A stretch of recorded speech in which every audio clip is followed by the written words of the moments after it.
अस्सलाम वालेकुम ख़वातीन और हज़रात, शुरू करते हैं आज का हस्बे-हाल। मैं हूं जिसका मेज़बान जुनैद सलीम। नाज़रीन, शो का आगाज़ कर रहे हैं एक ही मोहल्ले में रहने वाले मुख्तलिफ लोगों की खट्टी मीठी बातों से। जुनैद मियां, कौन सा एक मोहल्ला और कौन सी खट्टी मीठी बातें। अब तो खटास ही खटास बच गई है। मगर याद रखिए, हम देखती आंखों और सुनते कानों को ये पैगाम देना चाहते हैं, तुम दिए वादे मुखालिफ से न घबराए औकात, ये तो चलती है तुझे ऊंचा उड़ाने के लिए। हम नहीं डरते किसी से। आपका क्या मतलब है कि मैं डरता हूँ, मेरे बच्चे डरते हैं? अरे ये आपको एक बात बता देते हैं, हम आपसे बात नहीं करना चाहते। ये तरीका ठीक ये तरीका ही नहीं है। जब आप किसी प्रोग्राम में आए हुए हैं तो फिर एंकर से बात कीजिए। नहीं, लेकिन आप भी थोड़ा सा एहतियात से बात करें। हमने किसी का नाम नहीं लिया, हमने कहा कि देखती आंखों और सुनते कानों को। ना ये देखती है ना सुनते। लेकिन ये शेर पढ़ने का क्या तरीका है? जैसे आप पतंग को कन्नी दे रहे हैं, आराम से बैठ के बात करें। कन्नी तो हम देंगे अब सारे मोहल्ले को। जुनैद मियां, आपको क्या बताएं कि क्या गुजरी है पिछले एक हफ्ते हमारे ऊपर।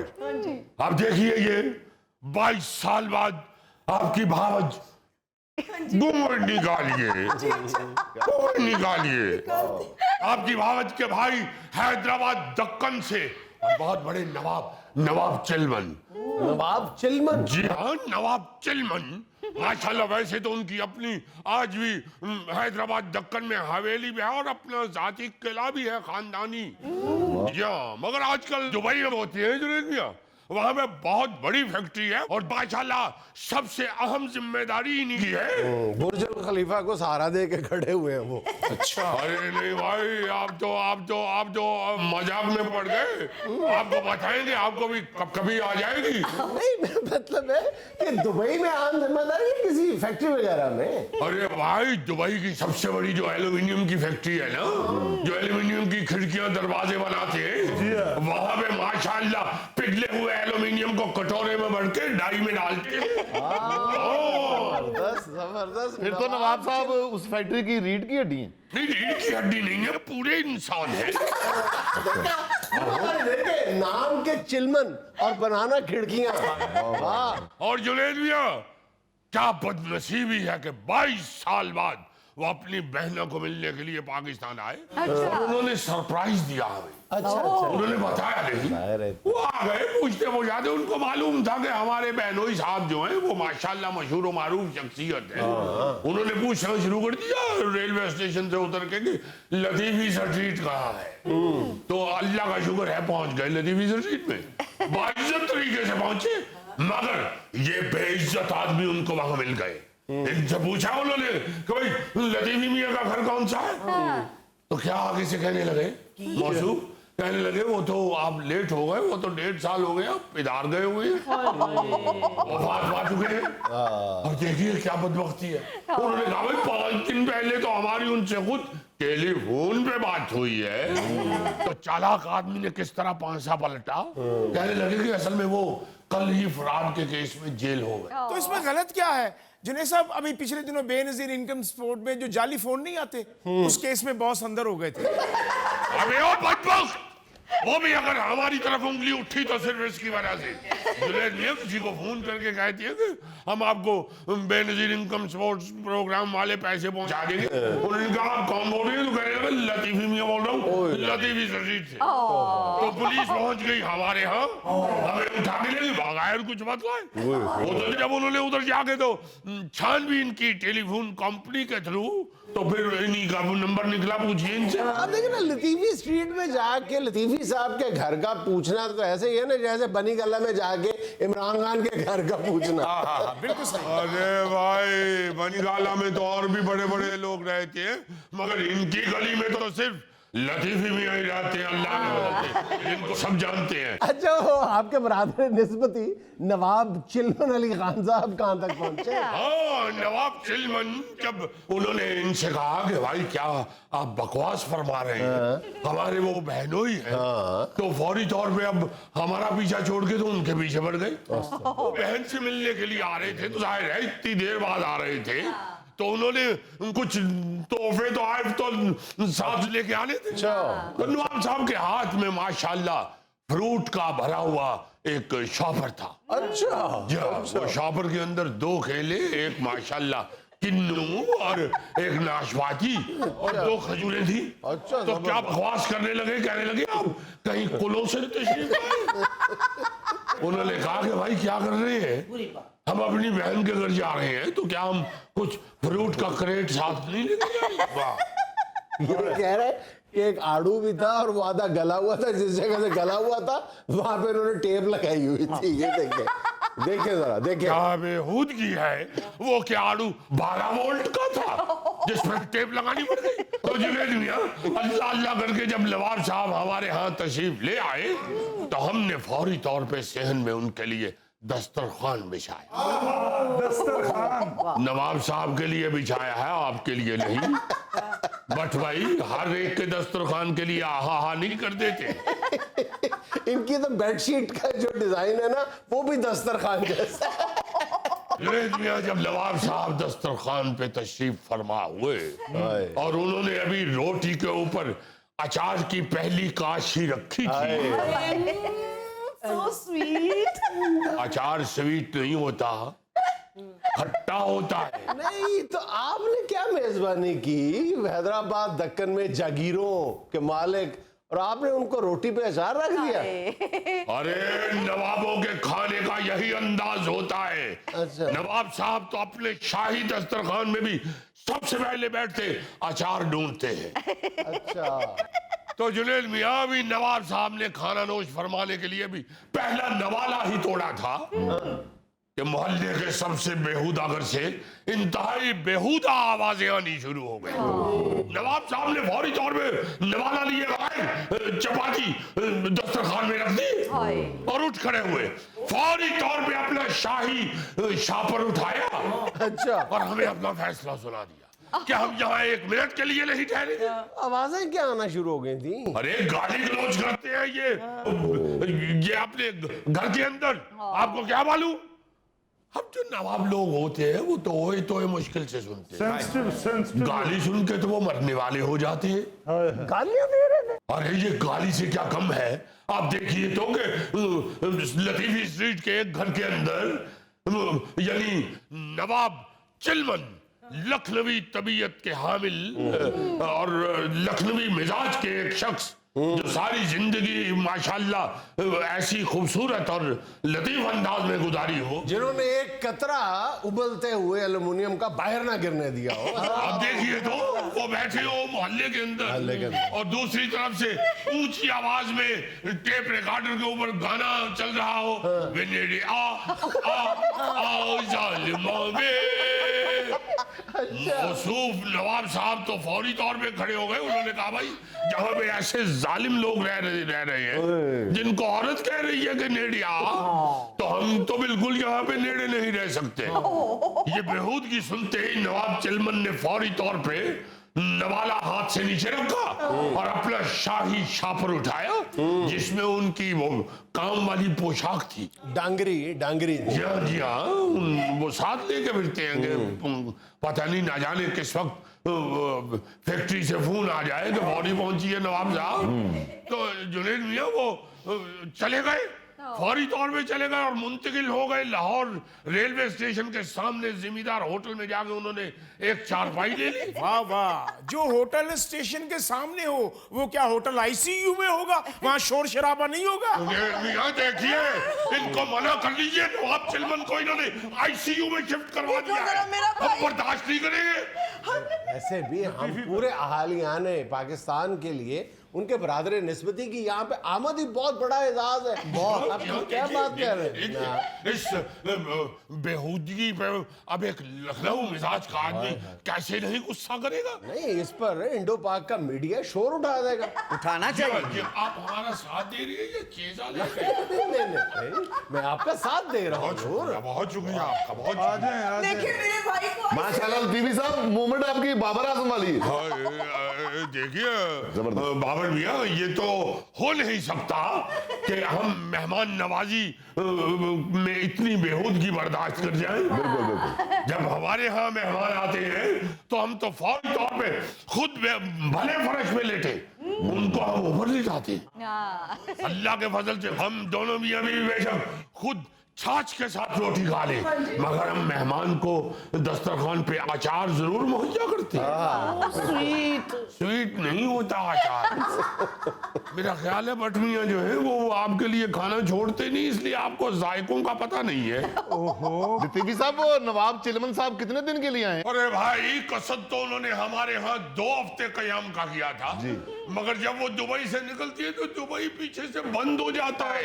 साहब कहे दूसरे दिन अचार खत्म हो गया था आपके पास। अरे नहीं, वो तो एक पहला नवाला लिए बगैर चले गए हैं। बाबर मियाँ, अभी उनको 4 दिन की इजाजत मरहमत हुई है फैक्ट्री की तरफ से। पता नहीं हमारे भाईजान किस हाल में हो गए इस वक्त। घूंघट निकालिए। हमने आपको बताया आपके भाई साहब माशाल्लाह ठीक ठाक है। अच्छा। हमारी जरूरत तो नहीं हुई उन तक पहुंचने की। हमने दूर खड़े होकर देखा, कमीज उतार के दाएं हाथ से पंखे के साथ खारिज कर रहे थे और बाएं हाथ से राख वाली छल्ली खा रहे थे।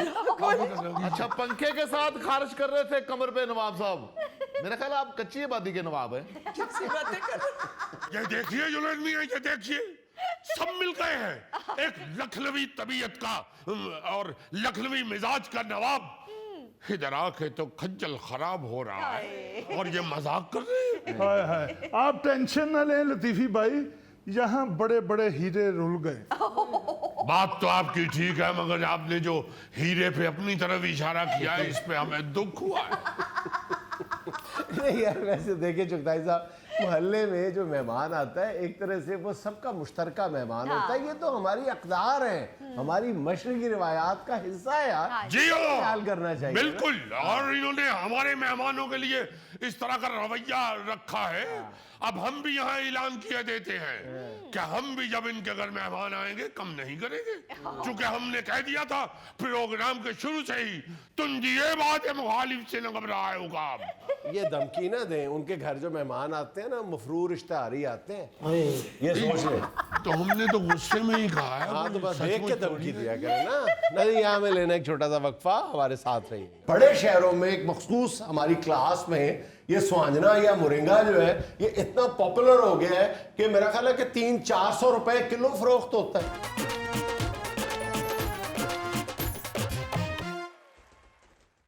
भाईजान, हम अक्सर और बेशतर जब महंगाई का रोना रोते हैं तो हम अपनी बाज़ आदतों का भी जिक्र करते हैं जो चीज़ों को महंगा करने में जिनका बड़ा किरदार है।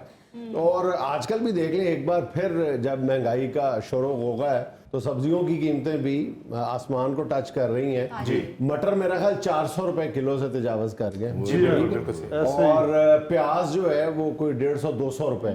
हमें तो बाकी चीजों का क्या, हमें तो प्याज से भाईजान, हमारे करेले 250 रुपए किलो हो गए। हमारे करेले क्या मतलब? हमारे साथ काश्त किए हुए यार तो प्याज बीज देने, तू घाण लो ही हमारे कर लेने। वैसे मैं अच्छा, जब हम इन बातों का जिक्र करते हैं ना कि ये चीजें महंगी होने में हमारा क्या रोल है, देखिए बाज जो है ना वो ट्रेंड बन गए हुए।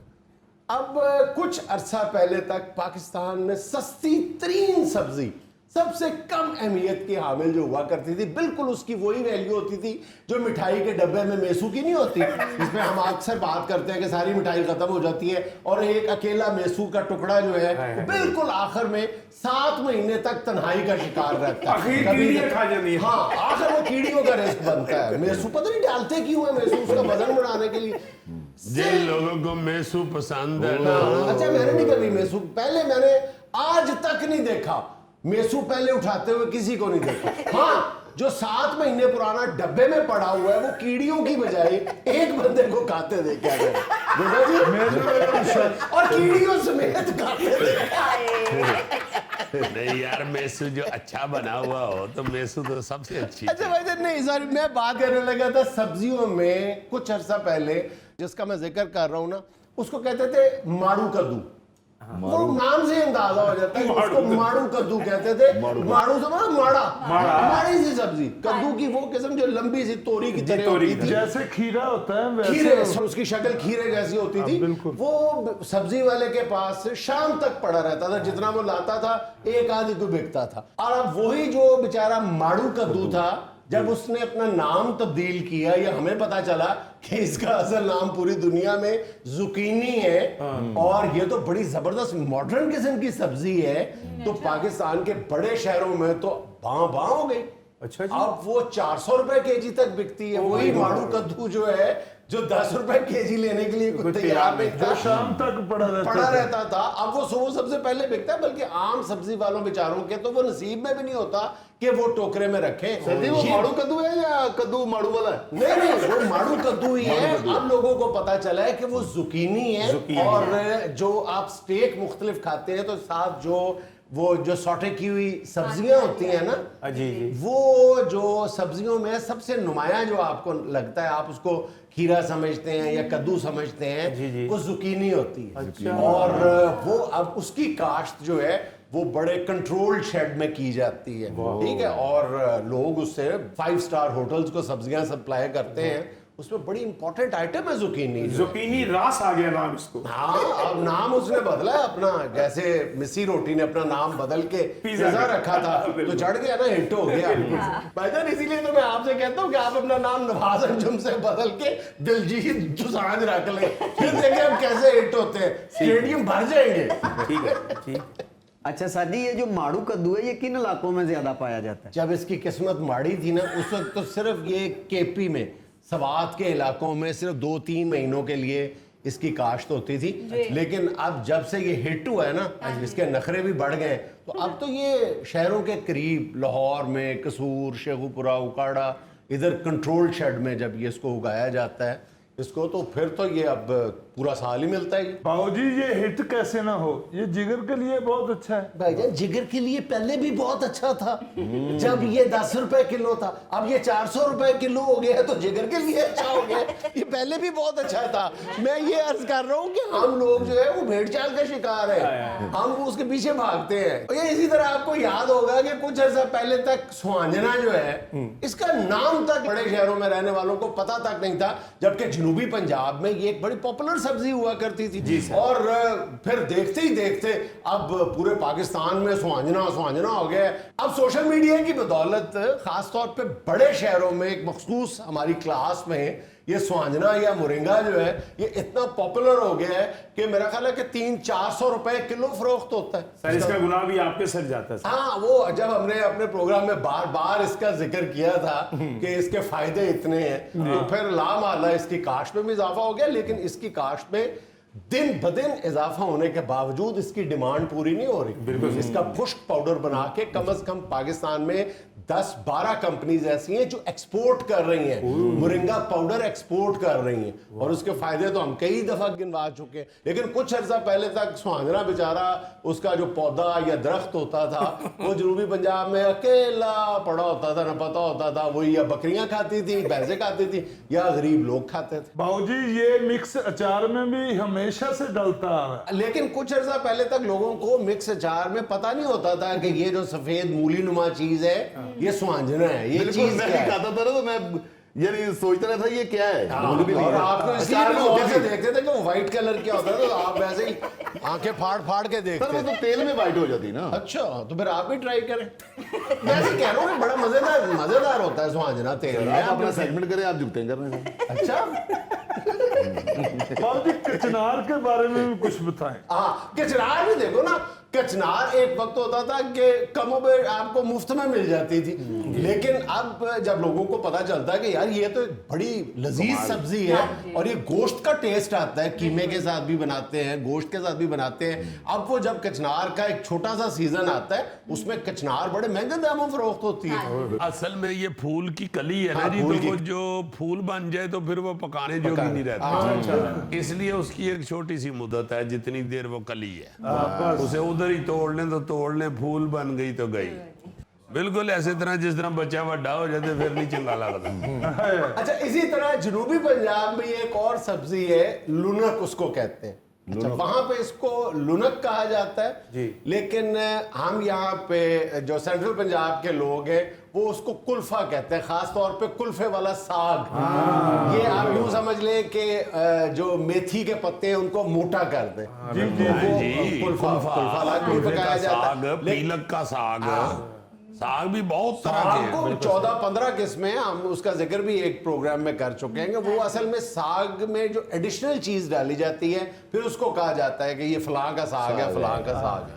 इसमें चने की दाल भी डाल लेते हैं। हाँ, चने की दाल भी डालते हैं, कीमे के साथ भी बनाई जाती है। बिल्कुल। सर जी गोगा तो कीमे का नाम इतने प्यार से लेता है जैसे बड़े बेटे को नहीं प्यार से बुलाते। गौरी भाई क्या कर रहे हैं आप? 2000 रुपए किलो है कीमा। अरे बेटा तो रोज मुफ्ती होते फिरन डे।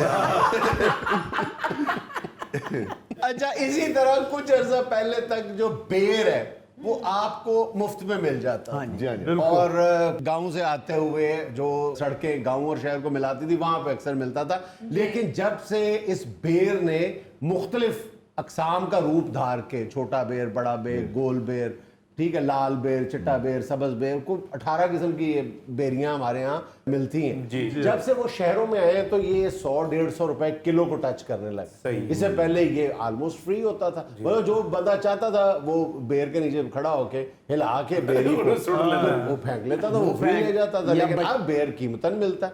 हाँ, कीमतन भी ज्यादा महंगा भी इसलिए होता जा रहा है ना कि दरख्त कम हो गए, दरख्त कम हो गए। वरना पहले तो हर दूसरे घर में बेरी जरूर होती थी। तो लोग जो हैं वो बच्चे खास तौर पे उसको एंजॉय करते थे बेरी। इवन जामनू बड़ा महंगा हो गया हुआ है, सिर्फ इसीलिए कि उसका भी दरख्त अब कम होता जा रहा है।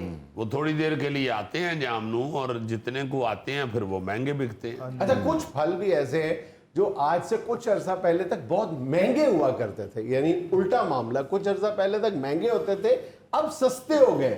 हाँ जी, स्ट्रॉबेरी पहले वो बड़े बड़े अच्छे फ्रूट वाले जो है महंगे महंगे, गुलबर्ग, लिबर्टी, ये वो वही रखते थे। चेरी, और जो माइया ने टोकरियां च पा के बेचनी शुरू की थी ना स्ट्रॉबेरी, वो बेचारी बिल्कुल को गुगड़ पहले हमारे यहाँ काश्त नहीं होती थी ना, पता ही नहीं होता था कि हमारे यहाँ काश्त हो भी सकती है या नहीं। अब ये पता चला कि ना सिर्फ काश्त हो सकती है बल्कि कमो बेश हर इलाके में काश्त होती है और बहुत अच्छी काश्त होती है। अजीजी कभी कभी मेरा दिल करता है कि ये शहर छोड़कर मैं सब्जे की तरफ निकल जाऊं। सब्जे की तरफ ना जाओ, शहर छोड़ नहीं है तो रेगिस्तान की तरफ निकल जाओ। सब्जे कम से कम खराब न करो।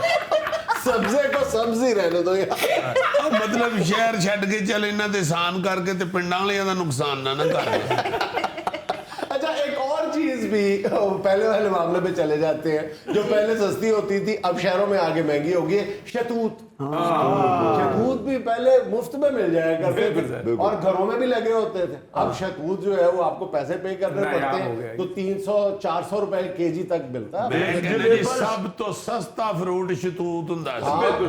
शतूत जलेबा जी, और लंबा शतूत है जो, उसको जलेबा शतूत कहते थे। हाँ, यानी कि जलेबी से उसको मिलाते थे कि इतना मीठा है। हाँ जी, मीठा भी और फिर अपना बड़ा सस्ता और लंबा, बिल्कुल तुम्हारे जैसा। पता नहीं चलता था कि तुम हो या जलेबा। ये जब छाबड़ियों में असल में जो बिकते थे ना जी फ्रूट, शतूत, बेर, जामनू, ये सारी चीजें आम घरों में दरख्तों में लगी होती थी ना, लोग फिर उसको उतार के तो छाबड़ियों में रख के तो बेचते थे। हाँ दीदी, लंबा लंबा शतूत होता था जैसे गरीब औरत का बुंदा होता है। यार भाई जलेबा शतूत ही बता रहा हूँ ना। अजीजी भाई, एक स्याह शतूत होता था, एक हरा होता था। हाँ जी, जो हरा होता था उसे शतूत बदाना कहते थे, और जो काला होता था उसे तूत स्याह कहते थे। बिल्कुल ऐसा ही है। क्योंकि सारा दिन आप फड़ा तो सब्जियां तो पीछे रहना को कारण है, पता किया कि नहीं? यार मुझे क्या इन बातों से गौरी भाई, मेरा घर तो गेटेड सोसाइटी में है। माशाल्लाह। और उस गेटेड सोसाइटी का गेट इसने 3 बार तोड़ा है। और वाहिद गेटेड सोसाइटी जिहदे अंदर मजन भी वड़ जाती है, क्योंकि उस सोसाइटी के अंदर इलाके का सब तो बड़ा छप्पड़ है, और उस सोसाइटी च गार्ड नहीं है गेट ते खिलारन वाले, रिहायशी खुद बारी बारी ड्यूटी देंदे ने। मेहमान को आ जाए ना कि साहब घर में है, कहते जी वो गेट पे है, उधर मिल लेंगे। नाज़रीन, यहाँ मुझे लेना एक छोटा सा वक्फा, हमारे साथ रहिएगा। कोर्स जो आप लोगों को करवा रहे हैं ये आपने खुद भी किया है कि नहीं? ओ भाई क्या बात कर रहे हो, उम्र गुजरी है इसी दश्त की सयाही में। नहीं नहीं, ਤੁਹਾਡੇ ਮੂੰਹ ਤੋਂ ਲੱਗਦਾ ਕਿ ਸਿਆਹੀ ਵਾਲੀ ਦੁਆ 'ਚ ਤੁਸੀਂ ਵੜ ਜਾਂਦੇ ਹੋ।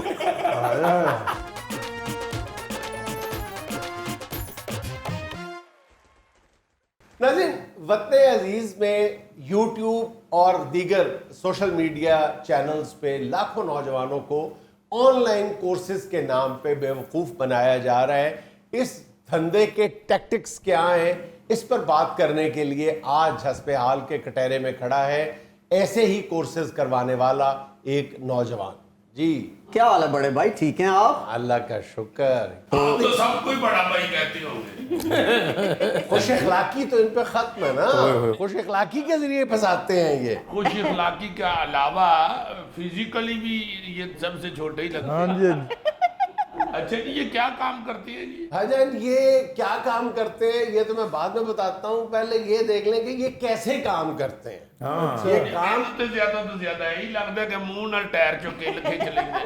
ये कहते हैं कि जी ऑनलाइन कोर्सेज करें, उसके लिए 100, 200, 500 डॉलर फी पे करें। लेकिन ये तो बात की बात है कि क्या सिखाते हैं, ये नौजवानों को अपने जाल में फंसाते कैसे हैं। इस कदर छिछोरे हो जाते हैं ये लोग, इस कदर मतलब बाजारी अंदाज में ये लोगों को अपने जाल में फंसाते हैं कि बाकायदा नोटों के भरे हुए ब्रीफ केस खोलते हैं और नोट हवा में उछालते हैं कि आप भी चंद हफ्तों के बाद इसी तरह ब्रीफ केस भरे हुए नोटों के आप इसी तरह हवाओं में उछालते फिरेंगे जिस तरह आज मैं उछाल रहा हूं। अंदाजा करें। नहीं तो वो नोट ये इकट्ठे कैसे करती है? ईद मुबारक वाले नोट। और दूसरी बात ये है कि अगर वो नोट असली भी हो तो उन्हीं लोगों से इकट्ठे किए होते हैं इन लोगों ने। उन्हीं को वापस दिखा। हाँ, ये भाई ये जो कोर्स जो आप लोगों को करवा रहे हैं ये आपने खुद भी किया है कि नहीं? ओ भाई क्या बात कर रहे हो, उम्र गुजरी है इसी दश्त की सयाही में। नहीं नहीं, ਤੁਹਾਡੇ ਮੂੰਹ ਤੋਂ ਲੱਗਦਾ ਕਿ ਸਿਆਹੀ ਵਾਲੀ ਦੁਆ 'ਚ ਤੁਸੀਂ ਵੜ ਜਾਂਦੇ ਹੋ। जिन कोर्सेज का ये दावा करते हैं ना कि हम आपको उन कोर्सेज के जरिए दिनों में करोड़पति बना देंगे, उन कोर्सेज के ये करीब से भी नहीं गुजरे होते। ਮੈਂ ਕਹਿੰਦਾ ਜੀ ਇਹਦੇ ਕੋਲ ਸਿਰਫ ਇੱਕੋ ਕੋਰਸ ਇਹਦੇ ਕੋਲ ਹੋਣਾ ਹੈ ਲਾਜ਼ਮਨ। ਇਹ ਲਾਜ਼ਮਨ ਬਿਜਲੀ ਵਾਲੀ ਤਾਰ ਮੂੰਹ ਨਾਲ ਛਿੱਲ ਲੈਂਦਾ ਲਾਜ਼ਮਨ। और इनका तरीका वारदात ये है कि अगर गलती से कोई 5-10% लोग ऐसे हों भी, इन लोगों ने खुद वो कोर्सेज किए होते हैं, फिर ये पायरेसी के मुर्तकिब होते हैं, ये सरका करते हैं, चोरी करते हैं। वही कोर्सेज जो ये अटेंड किए होते हैं वही कोर्सेज आगे उनकी कॉपी कर लेते हैं और यूएसबी में ये उसमें करके तो आगे भेजना शुरू कर देते हैं।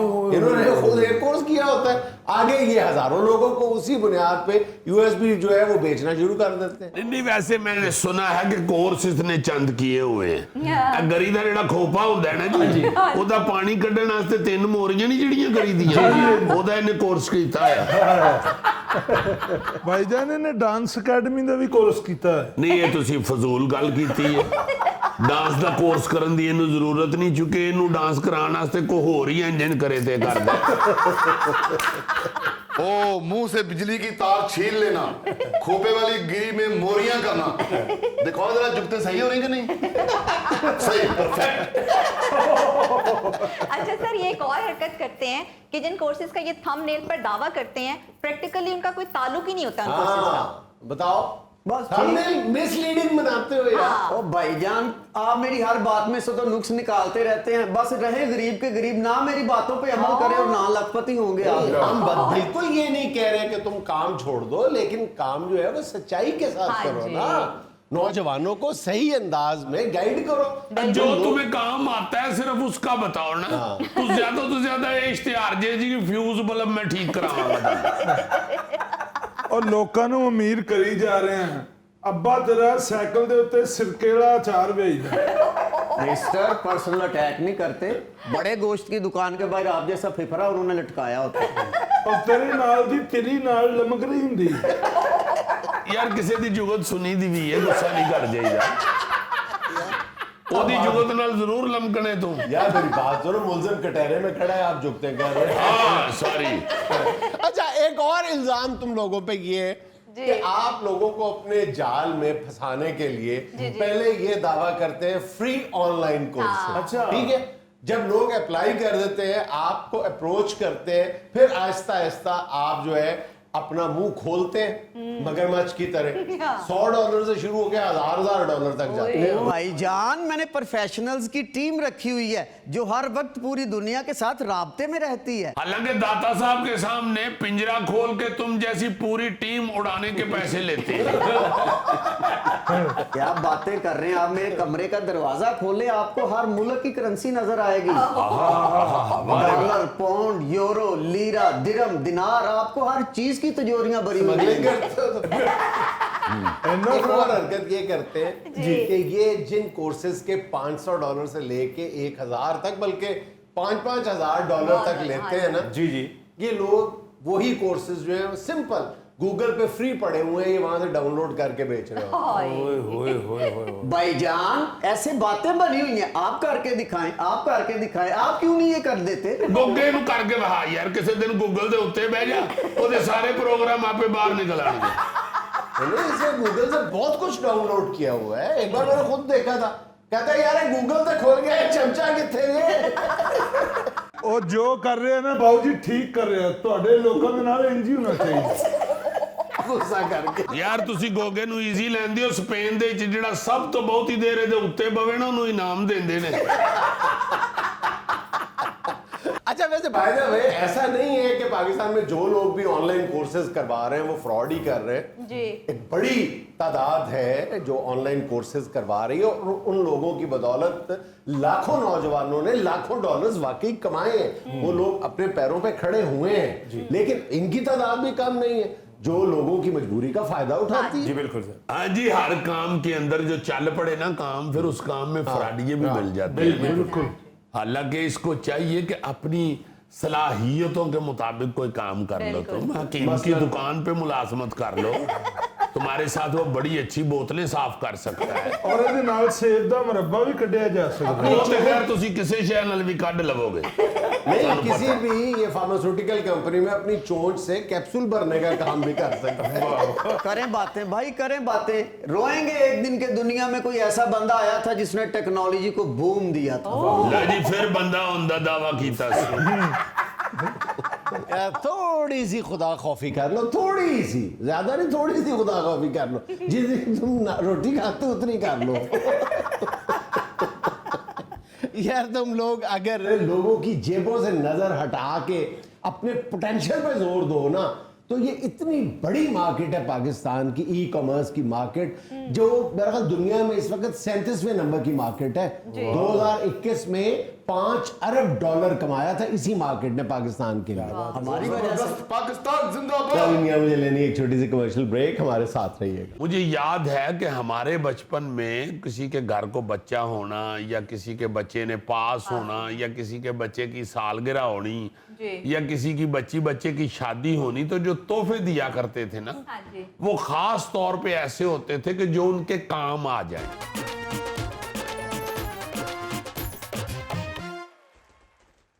अच्छा जी, मैं याद माजी के हवाले से सोच रहा था कि आजकल सालगिरहों पे, अपना शादियों पे, या इस तरह की तकरीबात पे, या किसी के बच्चा कोई पैदा हो या कोई बच्चा पोजीशन अच्छी ले, तो आजकल जो है ना जी, तोहफे तोहफ जो होते हैं वो बड़े अजीब से देते हैं लोग जी।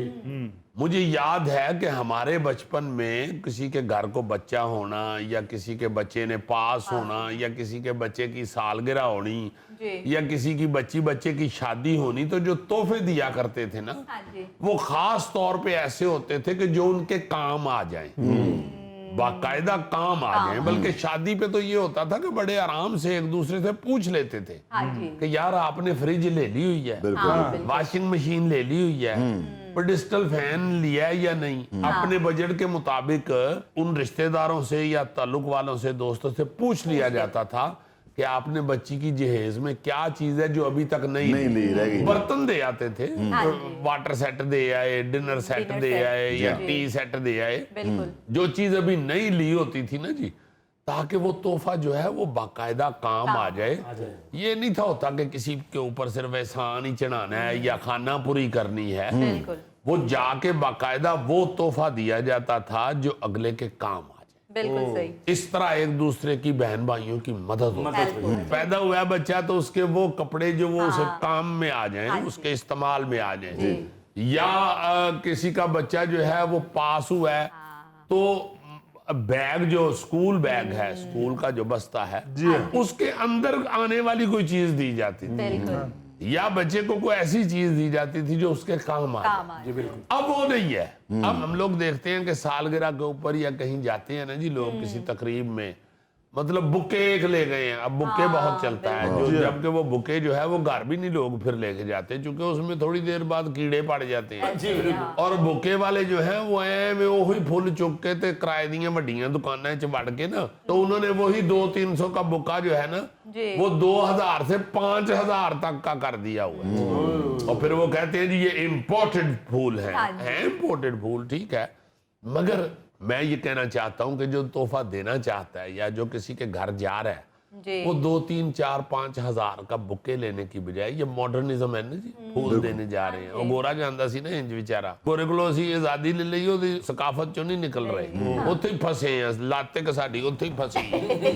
तो वो हम वो चीज लेके जाते हैं जो अगले के इस्तेमाल में ही नहीं है, एक फजूल सी चीज लेके चले जाते हैं।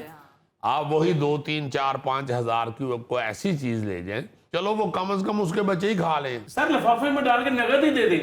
हाँ, ये भी अक्सर यही होता था ना जी कि कोई जो अगर चीज नहीं कोई खरीद सका तो वो नकद पैसे दे आता था लिफाफे में डाल के, भाई चलो ये कुछ खरीद लेंगे अपनी मर्जी से या इनके काम आ जाएगा। जी बिल्कुल। यार अस्पताल में खबर लेने जाते थे ना जी, तो जो चीज पूछते थे उससे कि क्या चीज इसको अलाउ है खाने की, वो ले जाते थे, वो फल ले जाते थे, जूस ले जाते थे, पूछ के लेके जाते, आलू बुखारा ले जाते थे। हाँ, या उसी तरह जाके वो उसके लेके खबर शबर उसकी तीमारदारी करके उसके आते हुए तकिए के नीचे पैसे रख के आ जाते।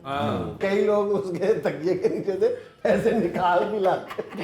गोगा जी एंकर साडा हर गल बात ਤੁਹਾਡੇ ਵਾਲੀ ਵੇਂਦਾ ਤੁਸੀਂ ਮੇਰਾ ख्याल कुर्सी ਇੱਥੇ ਲੈ ਆਵੋ ਅਗਰ ਤੁਸੀਂ ਅਗਲੇ ਸ਼ੋ ਇੱਜ਼ਤ ਨਾ ਕਰਨੀ ਚਾਹੁੰਦੇ। ਇਹ ਜੀਆਂ ਨੂੰ ਹੀ ਉੱਥੇ ਰਹਿਣ ਦਿਓ, ਇਹ ਔਰਤਾਂ ਦੀ ਇੱਜ਼ਤ ਕਰਦਾ ਜੀ ਬਸ। मैंने रहन दियो, जिद्दां आपी बाऊ जी दियां खताइयां खा गए उन्हें कहना चल उधर।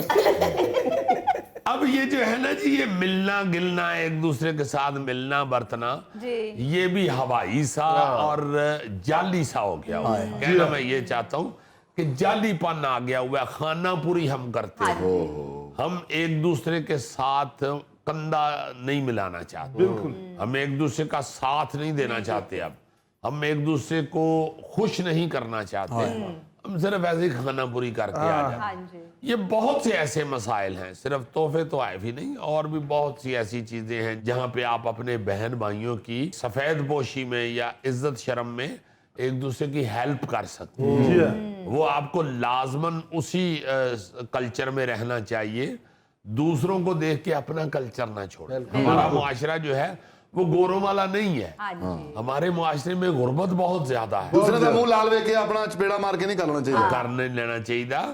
आप अपनी सकाफत के अंदर रहें, यहाँ पे गुर्बत बहुत है, यहाँ पे बहुत से सफेद पोश लोग हैं जो आपको मुंह से कह नहीं सकते कि हमें किसी चीज की जरूरत है।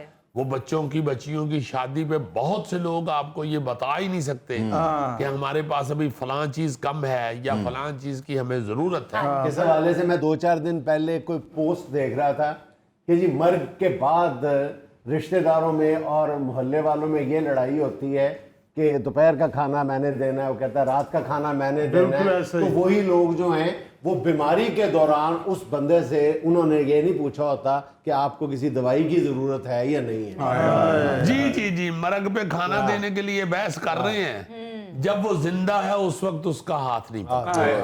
नाज़रीन, ये था आज का अस्वाल। और चलते चलते आखिर में वो बात जो किसी महबूब ने महबूबा के घर के बाहर जाके कही थी कि अगर तुम ना मिली तो मैं समंदर में कूद जाऊंगा, मैं छत से छलांग लगा लूंगा, मैं जहर खा लूंगा। अंदर से हल्की सी आवाज आई, वे ले जेड़ा तेनू सौखा पैंदा। खुश रहे, खुश रखें। आपसे मुलाकात होगी इंशाल्लाह कल। अल्लाह हाफिज़।